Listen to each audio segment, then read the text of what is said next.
Hi guys, Nigel here with you again, and today we've got a product review, and this is something that's been sent to me. Well, I ordered it, I bought it. It's been sent by Gwyn Lewis 4x4 again. As some of you will know, one of my favourite suppliers. What I like about Gwyn, everything he sells is good quality, tried and tested. He is not interested in trying to, be competitive and have the lowest prices out there for substandard stuff. Everything he sells is tried, tested, good quality, and that's why you'll see some of his stuff like UJs and stuff like that slightly more expensive than some other people, but look at where the other people are coming from. So that's all I'm saying. So basically, that's just my opinion, by the way.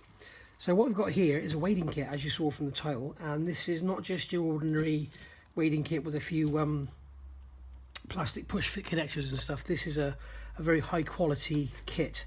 So I've already opened it and had a quick look inside the box just to make sure it didn't open onto a glaring image of my address or something.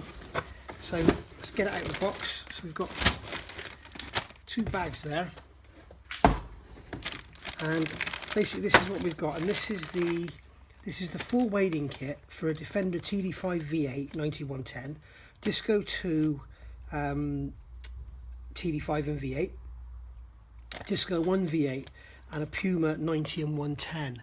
Now you need to make sure you get the right one, because there are different kits. Now I'm going to talk now, with you looking at this, I'm going to talk about what's available. So there's this one, which is GL1118, and as I said, this is for the Defender TD5 Puma and V8, Disco 1 V8, Disco 2 TD5 and V8, and a Range Rover Classic V8. Now if you've got a 200 300 TDI in any of those vehicles, then basically you need GL1117, and that's going to come with your the triangular cover for the front of the timing cover and everything, and a few other bits and pieces. Now the prices of these, I'll quote prices including VAT, so it may sound expensive to start with, but remember, most people don't quote VAT these days. So this kit is $69.60 including the VAT, and then the 1117 for the 200 300 TDI is $83.40. As I say, the kits are pretty much the same. Go to Gwyn Lewis's website and have a look, Gwyn Lewis 4x4. Go right down to the bottom of his products and you'll see it says wading products and accessories.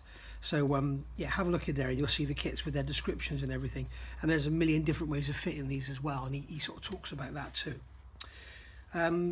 If you've got a Puma or a TD5, now the axles are tapped. Well, they're not tapped, they've got holes in them. I'll show you in a minute. And they've got a brass insert. I'll show you one now. This is the brass insert that you get in a TD5 or a Puma axle, and that's basically just pressed in and glued in. Now I've heard they will fall out. Now I haven't witnessed that myself, so I'm not going to say that is basically what happens. All I can tell you is you can see on here there's a couple of marks where I just literally got hold of with a pair of pliers. I just went like that and they came out. So there's two of them, there's one in each axle. This one I've cleaned up just so it looks pretty.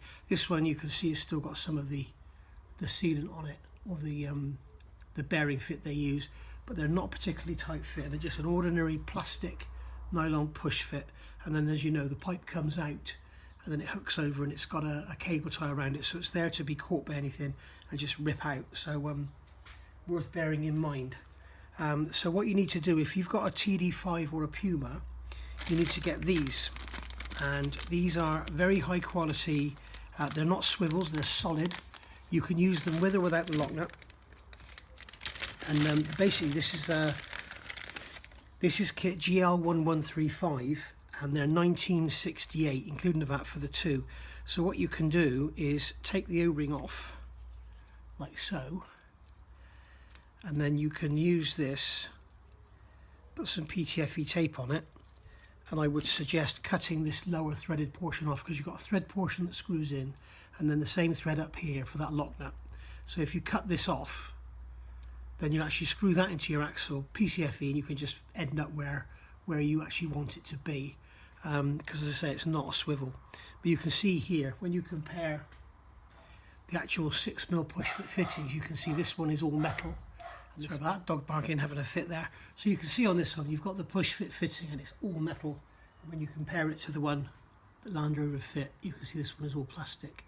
I do know from my days with machine tools that You know, if you want a very, very long lasting, high quality fitting, you would always go for the all metal one, especially where there's high and low temperatures involved. But, you know, with this, obviously there's no real high or low temperatures. Well, I suppose there would be low temperatures in the winter, but, you know, it's going to be it's going to last the life of your vehicle, I think.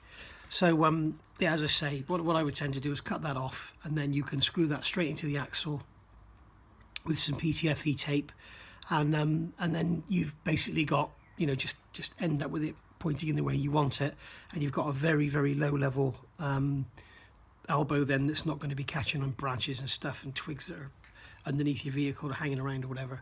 So that's my suggestion there. Now, he also does this kit with a tap, and that is £30.48 including the VAT. Now, they're M12, but be very careful because they're not your standard M12. M12 is 1.75mm pitch. These are 1.5mm pitch. So before you think to yourself, I don't need the tap, I've got one, make sure you've got a 1.5. So that's what you're going to need for that. Now, I'm going to take you over to the axle and show you what you get with the axle if you're not familiar, and then we'll go from there.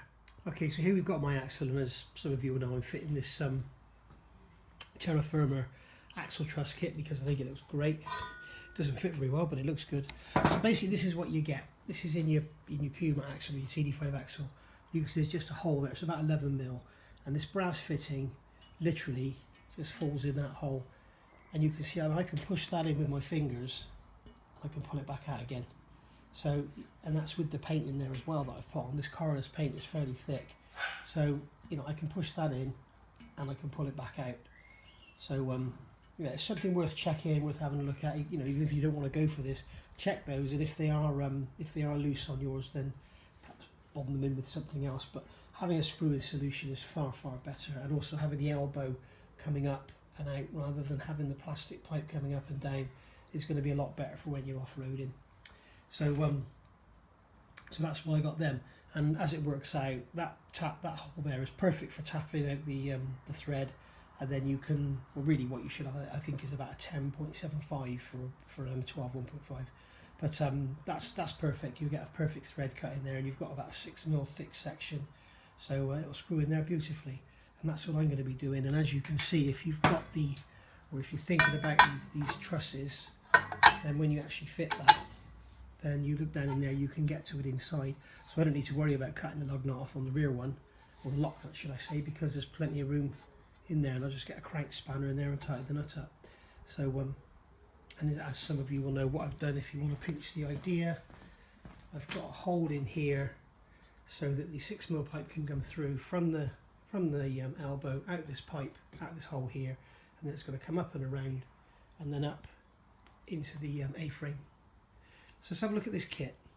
Okay, I've got the bag open. It's all beautifully bagged up as usual. Gwyn Lewis stuff. It's always well packaged. If you saw my sumo bars review, they all came strapped to a piece of wood. It was lovely. So there are a bag of all our fittings in there. Again, we've got these very high quality metal elbows for our transfer case and for the earlier axles as well. So you've got 4 of those in there. So you actually get a couple of spares if you have got a TD5 or a Puma. This is going to be a list of parts that you're getting with the kit. As you can see, it says on here GL1118.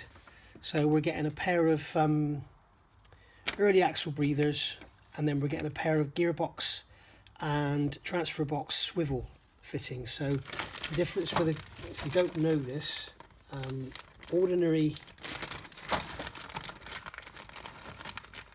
see if I can find the 2 different ones here. What's the chances of that? There's 2 in there, I picked up both of them. So you've got an ordinary fitting which is like this. Okay, so this one you just wind in and then you stop where you want it to end up. So you just screw it in and you will stop where you want it to be. This one is a swivel, so basically you tighten it up on the nut, and you can tighten the nut up as tight as you like. So if you're going into the top of your transfer box or whatever, your gearbox, you just tighten that up in there, and then you can hold that nut and you can swivel the fitting to where you need it. So that's always a good option, like if it's going into aluminium or something, or like this where you've got a fine thread. So it's going to go in up to a rubber O-ring or washer, seal down nice and tight, and then that will go where it needs to be. It's also good if it's something where it's going to be you know, floating around. It's no good if it's going to be doing this all the time, it'll just wear out. But if it needs to sort of adjust itself every now and again, then it's good to use that rather than have this and put stress on the pipe. So there we go, that's those 4 fittings. We've also got the 4 6mm push fit connectors. So if you don't want to mess around with all the fittings and everything, you can just extend the pipes that are already on your vehicle. So you just cut them off and extend them. So you've got a Y connector to link the gearbox and the transfer box breathers. Now the Puma, I've talked about this in a video before. If you look back in my back catalogue, if you call it that, the MT82 gearbox breather is pathetic. I've just heard yesterday apparently that in America there is a lawsuit they call it, I can't remember now, but yeah, Ford are going to face a big fine about these gearboxes for their quality in the Mustangs and stuff. I doubt if it's going to affect the rest of the world, but apparently there's been many issues with them. They're basically made in China. Although I think that the Land Rover box may well be built in the UK, I'm not sure, but I've got one in my Mustang, I've got one in my Land Rover. I've got no complaints with them whatsoever, but a lot of people do really give these gearboxes a hard time. So yeah, the breather in the MT82 for the Land Rover is garbage. It presses into a fitting in the top of the gearbox, and then it just goes into the bell housing. So, and in the bell housing there's no wading plug, so it's a really crap design for a Land Rover. It'd be fine for a road car, as long as it didn't go wading. So basically what we need to do is come up with some way of actually fitting a pipe that can come into this kit from the gearbox, and I'm going to be doing that, and I will cover it in a video what I've done, and then people can copy it or have me make them something or whatever. But we'll cross that bridge when we come to it. So yeah, we'll be using this Y piece, and then we've got 10 meters of 6mm OD or 4mm bore nylon pipe to run for axles and the gearboxes, the transfer box and the gearbox. We've got one 5-branch manifold, which is 6mm, 2 long screws for the manifold. These are stainless steel. We've got 2 meters of the Manifold pipe. Now this is this stuff here. If you're into race cars, you would have seen this on fire extinguishers. It's basically a plastic pipe with an aluminium inner, so it can be formed to any shape you want. As you can hear, it's quite hard, and this is for going up the side of your snorkel. You can bend it over at the top, and it's perfect for that. We've got our 10 meters here of normal 6-foot pipe, normal 6-meter pipe. And then we've got here 5 meters of 8mm nylon pipe. So basically, when you come to your 5-branch manifold, such as here, it's got an 8mm out and 3 6mm in. So you'd have front axle, rear axle, and then the Siamese transfer and gearbox. Or if you don't use the gearbox on the Puma, you could just put your transfer box into there. So you'd have transfer box, axle. And then you've got an 8mm coming out here. There's a blanking plug to blank this side off. And then you'd have an 8mm flexible pipe coming out here. And then there's an 8mm straight connector, so you can run to this Manifold pipe to run up the side of your windscreen, through your snorkel, around the back of the cab, whatever. So really good option that, rather than have a soft plastic pipe at the side of your snorkel. So there's your manifold there. So what we also get here, we've got P-clips, and like as I say, you know, Gwyn is very thorough and high quality. They're stainless steel P-clips with the rubber around them, not just your normal crappy little plastic things. They're awful, and you just wrench them off. They just pull out when they rivet on. These are actually going to be screwed and bolted or whatever. So yeah, really good quality. And as I say, the screws, all these screws here, they're all stainless steel. Push fit connector already mentioned, and then we've got a blanking plug, which I already mentioned. We've got 10 long zip ties and 20 short zip ties, and they're all in there, all cased up like that. And they look quite good, but they're not the ones with the metal insert in. So if you want to go real quality, get the cable ties with the metal insert in, and they'll last the life of your vehicle. These would probably last the life of your vehicle, but if you really want to make sure, get the real high quality ones. So there we go. So that's the kit. And then looking down here, as I said, it talks about the GL1135. That's the kit with your which I talked about for the axles. And this one here is with the M12 by 1.5 tap. And I must stress that it's an M12 by 1.5. It's not standard M12. If you go and tap your axle with a standard M12, you won't get that fitting in there. And if you try and tap it after with a 1.7, with a 1.5, you know, you probably messed up. So there we go, guys. So that is the breather kit from Gwyn Lewis 4x4. And this has basically just been a quick review of what you get in the box. Stay tuned into the channel. Please give me a like and subscribe. And as I go through building up these axles, you'll see me fitting all this. And well, fitting the fittings anyway. And I'll be using the same on the front axle, but I don't think I get access to the breather through the actual axle truss, so I'll have to do some cutting about there or something. So anyway, thanks for watching, guys. Hope you've enjoyed this, and I'll speak to you all soon. Bye for now.